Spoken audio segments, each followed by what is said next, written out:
안녕하세요. 나에게 낭독 시간입니다. 오늘은 움직이는 서재 출판 주디 엘 헤즈데이 지음 오프라 윈프리 이야기입니다.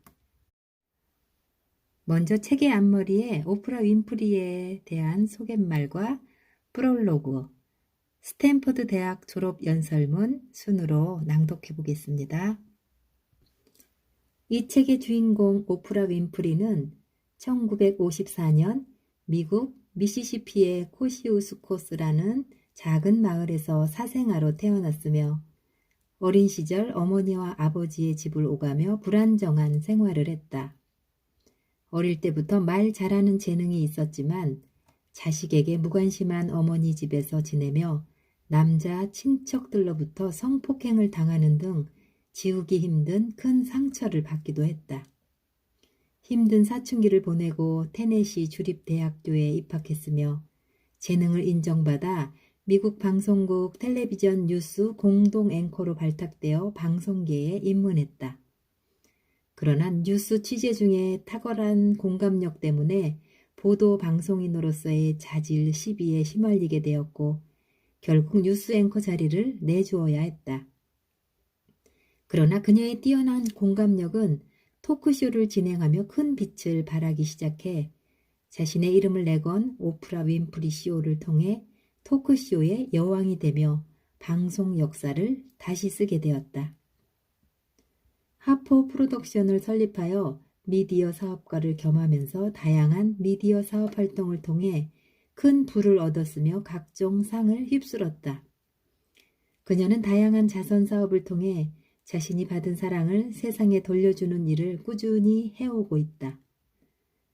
또한 2011년 자신의 토크쇼를 마감한 후 기업 경영자와 투자자로 변신하여 큰 성과를 얻고 있다. 2015년 아카데미 시상식에서 기립박수를 받은 영화 셀마에 출연하고 제작에 참여하기도 하였다. 전 세계에 상처받은 사람들에게 손을 내밀며 소통하기 위해 끊임없이 노력하는 그녀는 세계에서 가장 영향력 있는 여성으로 평가받고 있다. 프롤로그. 한 소녀가 있었습니다. 그 소녀는 아버지를 아직 한 번도 보지 못했고 어머니는 큰 도시로 돈을 벌러 가서 시골 외할머니 댁에서 살았습니다. 외갓집은 농장을 했기에 동물들이 많았습니다. 심심했던 소녀는 동물들에게 말을 하며 지냈습니다. 하나님은 소녀에게 외로움을 주셨지만 말 잘하는 재주를 함께 주셨습니다. 소녀는 말하는 일이 재미있고 즐거웠습니다. 재능은 하늘이 주는 것이지만 그것을 어떻게 사용하느냐는 사람의 몫입니다. 어른이 된 소녀는 하늘이 준 말 잘하는 재능으로 전 세계 사람들의 마음을 위로하고 치유합니다. 그래서 그녀는 전 세계 많은 사람들의 사랑을 받고 있습니다. 사람들이 그녀를 좋아하는 이유는 여러 가지가 있지만 그중 가장 중요한 것은 자신이 받은 사랑을 받는 것에서 끝내지 않고 되돌릴 줄 안다는 점입니다. 그것도 사랑이 필요한 곳이 어디인지 눈에 잘 띄지 않는 곳까지 찾아다니면서 말입니다. 전 세계의 젊은 방송인들, 그리고 방송인을 꿈꾸는 젊은이들은 오프라 윈프리를 닮고 싶어 합니다. 방송인으로서 남다른 그녀의 재능은 대체 무엇일까요? 말 잘하는 방송인은 많습니다. 그러나 오프라가 다른 방송인들과 다른 점은 사람의 마음을 살피는 재주가 있다는 것입니다. 오프라는 방송이 사람들에게 위로와 치유를 줄 수 있다는 새로운 사실을 발견했습니다. 우리는 오프라와 만나 그녀에게 내 이야기를 하고 싶고 그녀가 내 말을 들어줬으면 하는 바람을 갖습니다. 그래서 오프라의 방송에 초대되어 자신의 이야기를 털어놓는 사람들이 모두 내 친구같이 느껴집니다. 그녀의 가장 큰 장점은 타인에 대한 공감력 형성과 사람에 대한 애정입니다. 많은 사람이 알다시피 그녀는 상처가 많은 사람입니다. 상처가 많은 사람 중에서 평생 자신의 상처 속에서 헤어나지 못한 채 미성숙한 삶을 사는 사람이 있습니다. 이런 이들은 사랑을 줄 줄도 받을 줄도 모르기에 균형 있는 삶을 살아가지 못합니다. 그러나 오프라는 달랐습니다. 자신의 상처가 다른 사람의 마음을 들여다볼 수 있는 이해와 공감의 거울이 되었습니다. 상처가 많은 만큼 이해와 공감의 거울 또한 많아진 것입니다. 지금은 신화적 방송인이 되었지만 그녀는 22살 때 방송인으로서 자질이 없다는 평가를 받기도 했습니다. 그때 그녀가 맡았던 텔레비전 뉴스 프로그램이 자신과 잘 맞지 않았기 때문입니다. 화재 현장에 취재를 나갔다가 자식을 잃고 처참한 슬픔에 잠겨있는 사람들의 모습을 직접 보게 된 오프라 윈프리는 그만 자신이 뉴스 프로그램 취재를 하러 나갔다는 본분을 망각해버린 채 그들의 슬픔에 공감해버렸습니다. 그래서 화재 경위나 현재의 심정을 묻는 취재용 질문을 해야 하는데도 불구하고 저는 지금 당신의 심정이 어떤지 알아요. 저도 이렇게 슬프고 비통한데 아무 말씀 안 하셔도 됩니다. 라고 위로의 말만 해버렸습니다. 방송국은 발칵 뒤집혔고 오프라는 바로 자질 시비에 휘말렸습니다. 그러나 오프라의 그런 남다른 공감력은 토크쇼를 맡게 되면서 빛이 났습니다. 그녀의 진행 능력이 다른 사람이 감히 따라오지 못할 경지에 이르게 한 가장 근본적인 힘이 된 것입니다. 공감력이란 말하는 힘보다는 듣는 힘에서 비롯됩니다. 여기서 듣는다는 것은 기능적인 의미가 아닙니다. 상대의 이야기를 마음으로 들어주는 자세를 말합니다. 귀를 통해 듣는 것이 아니라 마음을 통해 듣는다는 뜻으로 이를 경청이라고 표현합니다. 사람에겐 누구나 자기 말을 경청해주는 단 한 사람만 있어도 좌절과 절망에서 일어날 수 있는 힘이 생기는 법입니다. 심리학에는 카멜레온 효과라고 부르는 말이 있습니다. 경청을 잘해주는 사람 앞에서는 무슨 이야기든 다 할 수 있게 됩니다.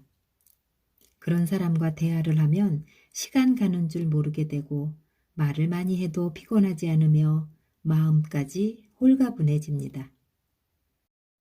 이렇게 공감력이 뛰어난 사람 앞에서 자신을 모두 드러내게 되는 심리적 특성을 카멜레온 효과라 부르며 이렇게 공감력이 뛰어난 사람을 카멜레온 인간이라 부릅니다. 그런데 우리가 흔히 알고 있는 카멜레온 이미지, 즉 주변 상황에 맞추어 자신을 보호하기 위해 의도적으로 자신의 색깔을 바꾼다는 것은 잘못 알려진 사실입니다. 카멜레온의 색의 변화는 놀라거나 화나거나 이겼거나 졌을 때 나타나는 자율신경계에 의한 감정의 변화이며 빛이나 온도와 환경에 따라 반응하는 것을 말합니다. 따라서 공감력이 뛰어난 사람을 카멜레온 인간이라 부르는 것은 주변 상황에 맞추어 적응하는 것이 아닌 상대에 대해 진심으로 그와 최대한 똑같이 느낄 수 있는 마음을 가졌기 때문입니다.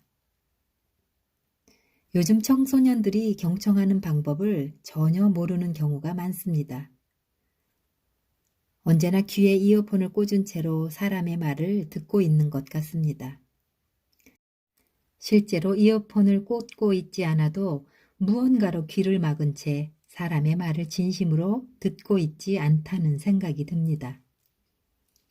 대중매체의 막강한 영향력을 받은 현대사회는 미디어의 시대로 방송인을 꿈꾸는 청소년들이 많습니다. 혹시 여러분도 미래에 뛰어난 방송인을 꿈꾼다면 오늘부터 당장 내 친구의 이야기 그리고 부모님의 이야기부터 경청해 보기 바랍니다.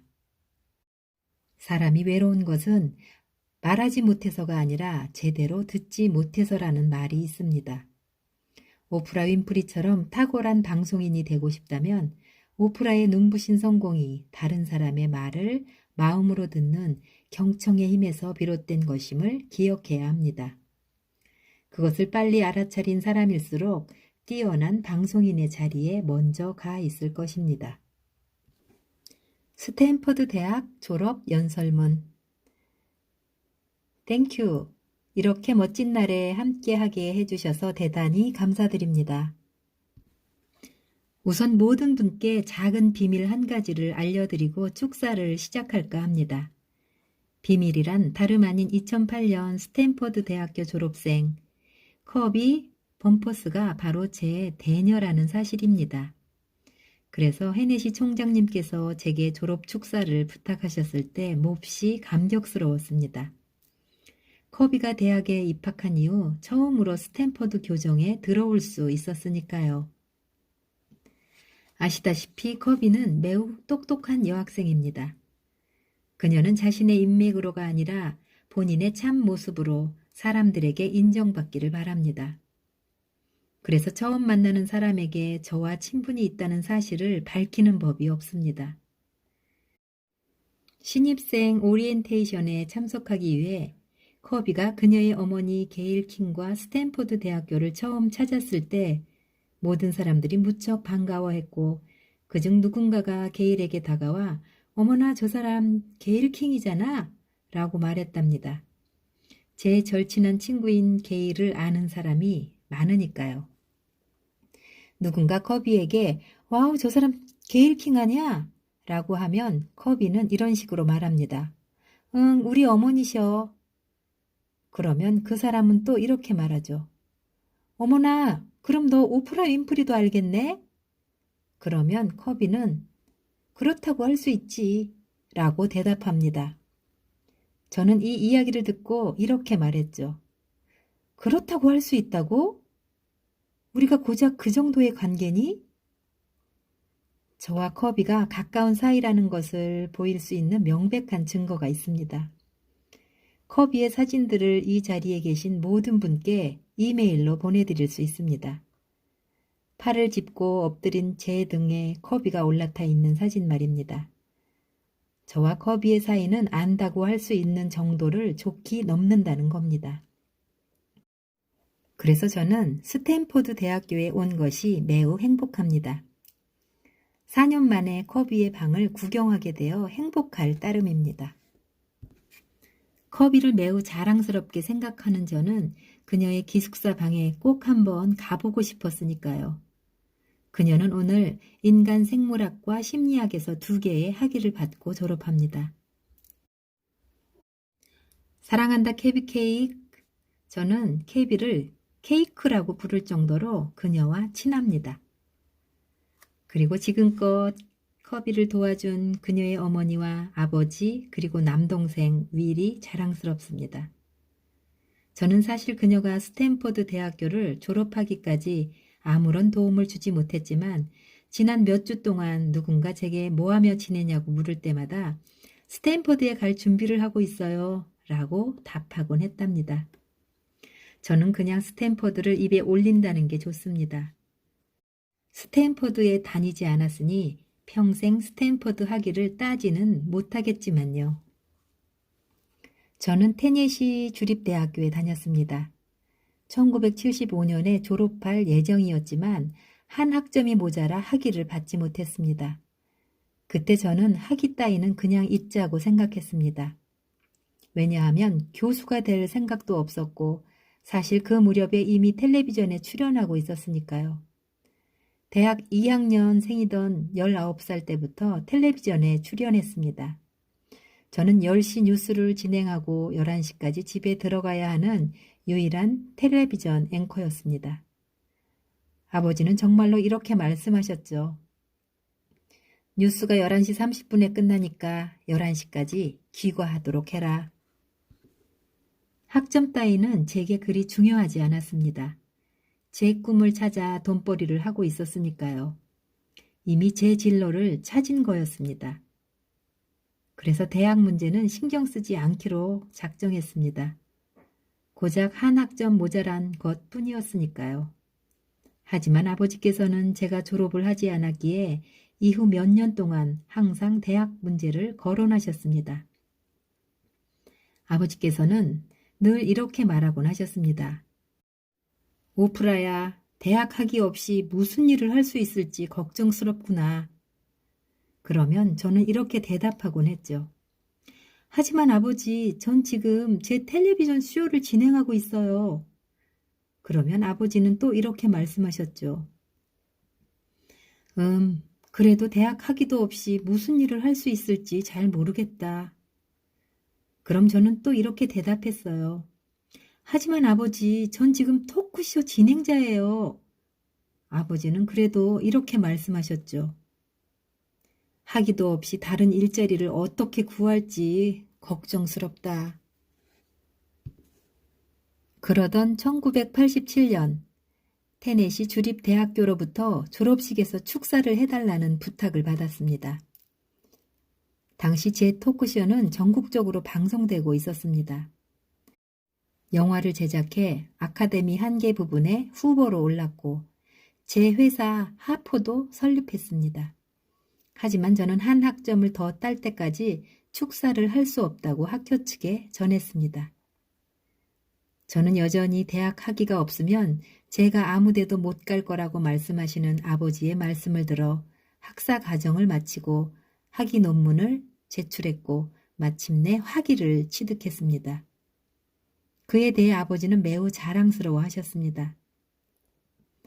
저는 앞으로 무슨 일이 일어나면 그 한 학점이 제게 큰 도움을 주리라 믿습니다. 아버지께서 대학 학위를 그토록 고집하셨던 이유는 비비킹이 말했듯이 배움의 장점은 아무도 그것을 당신에게서 빼앗지 못한다는 사실 때문입니다. 저 또한 그 말을 믿으며 오늘 전하고 싶은 이야기도 사실 넓은 의미에서 배움이라 할 수 있습니다. 여러분의 교육은 오늘 이 자리에서 끝나는 것이 아니기 때문입니다. 여러분의 배움은 이제 막 시작됐다고 할 수 있겠지요. 세상은 여러분에게 전할 수많은 교훈으로 가득합니다. 저는 세상, 그러니까 이 지구가 학교이며 인생은 교실이라고 생각합니다. 이 지구라는 학교에서 교훈은 이따금 우회로나 걸림돌의 모습으로 나타납니다. 이따금 절체절명의 위기로 나타나기도 하죠. 그리고 저는 지금껏 성공을 위한 교훈, 다시 말해 가장 거대한 대학교인 우주가 전하는 교훈을 기꺼이 수용해야 한다는 점을 배웠습니다. 자기 개발의 기회를 갖고 여러분이 발전하는 데 도움이 되는 일을 하도록 간절히 소망하고 그걸 실천하며 인생을 살아야 합니다. 그것이야말로 인간으로서 발전하기 위해 우리가 여기 있는 진정한 이유이니까요. 그리고 언제나 이해와 동정심을 갖고 성장의 다음 단계로 오르기 위해 노력하면서 더 나은 모습으로 성장하는 일이 필요합니다. 전 이제껏 제가 받았던 최대의 찬사를 기억합니다. 시카고에서 처음 일을 시작했을 때 한 기자와 인터뷰를 한 적이 있었습니다. 그리고 몇 년이 지나서 다시 그 기자를 만났는데 제게 이런 말을 건네더군요. 와, 하나도 안 변하셨어요. 더 훌륭해지시기만 했네요. 그것이 바로 우리의 목표입니다. 더 훌륭해지는 일 말입니다. 저는 여러분이 하는 모든 일과 모든 경험에 교훈이 담겨 있으며 그 교훈을 얻어야 여러분이 전진할 거라 생각합니다. 그래야만 여러분의 영혼이 풍요로워지니까요. 저는 내면의 지혜가 부보다 훨씬 더 소중하다는 걸 확신합니다. 그리고 지혜는 쓰면 쓸수록 더 많이 생겨납니다.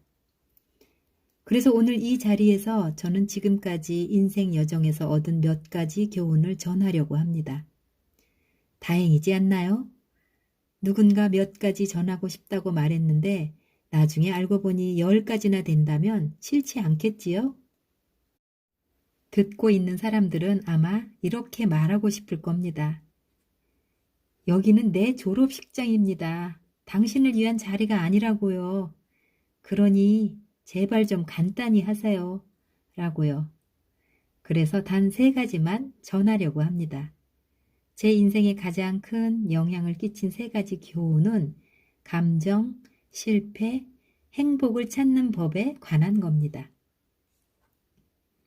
대학을 떠난 이듬해 저는 볼티모어에서 6시 뉴스의 공동 앵커를 맡을 기회를 얻었습니다. 제가 활동하던 당시 저의 목표는 더 큰 언론 시장으로 진출하는 일이었습니다. 볼티모어는 내슈빌보다 훨씬 더 큰 시장이었습니다. 22살에 볼티모어에서 6시 뉴스 공동 앵커 자리에 오른 것은 정말 대단한 일이었죠. 그때는 그것이 세상에서 가장 굉장한 일인 것처럼 느껴졌습니다. 저는 마침내 바바라 윌터스처럼 될 기회를 얻었다는 생각에 매우 기뻤습니다. 바바라는 제가 방송계에 진출한 이후 가장 본받고 싶어 하던 분입니다. 당시 저는 22살의 나이로 연봉 22,000달러를 받았습니다. 그리고 그곳에서 저의 가장 친한 친구 게이를 만났습니다. 그녀는 같은 텔레비전 방송국에서 인턴으로 일하고 있었죠.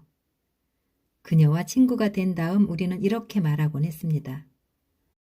어머 세상에 믿을 수가 없어. 22살에 연봉 22,000달러를 받다니. 이대로 가다가 40살이 되었을 때 연봉이 4만 달러라고 상상해봐. 그러나 40살이 되었을 때 그런 일이 일어나지 않아 매우 기뻤습니다. 그래서 지금 제가 여기에 있을 수 있지요. 22살에 연봉 22,000달러. 그것은 옳지 않다고 느꼈습니다. 뭔가 잘못되었다는 생각이 들었습니다. 헤네시 총장님께서 지적하셨듯이 그들이 제 이름을 바꾸려고 했을 때 첫 번째 조짐이 보였습니다. 당시 보도국장이 제게 이렇게 말씀하셨죠. 오프라라는 이름을 기억할 사람은 아무도 없을 걸세. 그래서 자네 이름을 바꾸려고 해. 사람들이 좋아하고 기억할 만한 이름을 만들었다네. 친숙한 이름이지. 수지 어떤가? 저도 제 이름이 마음에 들지 않았지만 막상 이름을 바꾸라는 제안을 받으니 이런 생각이 들더군요. 내 이름은 따로 있어. 내가 수지라는 이름과 어울리나? 뭔가 이상한 느낌이야. 이름을 바꾸고 싶지 않아. 사람들이 기억을 하든 못하든 나는 상관없어. 그리고 회사에서는 이번엔 제 외모가 마음에 들지 않는다고 말했습니다. 그때가 1976년이었지요. 지금 만일 상사가 여러분을 불러놓고 자네 외모가 마음에 들지 않네 라고 말한다면 그건 소송을 걸 만한 일이죠. 하지만 당시에는 상사가 자네 외모가 마음에 들지 않네 라고 말해도 참을 수밖에 없었답니다. 저기 뒤편에 있는 분들도 무언가 꼭 집어낼 수는 없어도 제가 바바라처럼 보이지 않는다는 것쯤은 아실 것입니다. 회사에서는 저를 미용실에 보내 파마를 시켰습니다.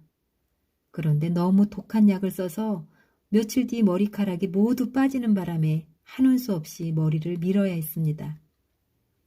그래서 회사는 제 외모를 더 싫어하게 되었죠. 흑인인 제가 머리카락도 없이 텔레비전에 나오니 말입니다. 절대 아름답다고 말할 수 없는 모습이었죠. 하지만 저는 제가 일상적으로 해야 할 업무가 다른 사람들의 비극을 보도만 하는데 그친다는 사실이 머리카락이 없다는 사실보다 더 싫었습니다. 그래서 헤네시 총장님이 말씀하신 대로 화재 사건을 취재할 때면 현장에 뛰어들어 피해자들에게 담요를 가져다 주곤 했습니다. 그리고 밤이면 낮에 취재한 온갖 사건 때문에 마음이 편치 않아 잠을 설치곤 했지요. 그러면서도 바바라처럼 우아하게 앉아 그녀처럼 말하려고 노력했습니다. 그리고 아름답고 멍청한 모습의 바바라처럼 보이겠군. 내 본연의 모습이 되는 법을 안다면 아름답고 훌륭한 오프라가 될 수 있을 텐데 라고 생각했습니다. 어쨌든 저는 바바라처럼 우아하게 말하려고 노력했습니다. 제 내면의 목소리가 뉴스는 자연스러워야 한다고 속삭이기에 이따금 대본을 읽지 않았습니다. 사람들에게 직접 전달하듯이 뉴스를 생생하게 전하고 싶었습니다. 그랬더니 맙소사 6사람이 한꺼번에 말하는 것처럼 들렸습니다. 그리고 제가 모르는 단어가 쭉 나열되면 잘못 발음하곤 했습니다. 캐나다를 카나다라고 발음한 적도 있었지요. 그래서 마침내 바바라를 따라하는 일은 절대로 못하겠다고 판단하고 나 자신의 모습을 찾기로 결심했습니다. 그런데 그때 아버지께서 이렇게 말씀하셨습니다. 오프라, 이건 일생일대의 기회란다. 그 일을 계속하는 게 좋을 거야. 그리고 상사는 이렇게 말했죠. 이건 저녁 뉴스라네. 자네는 사회사업가가 아니라 앵커이고 자네가 해야 할 일을 하게나.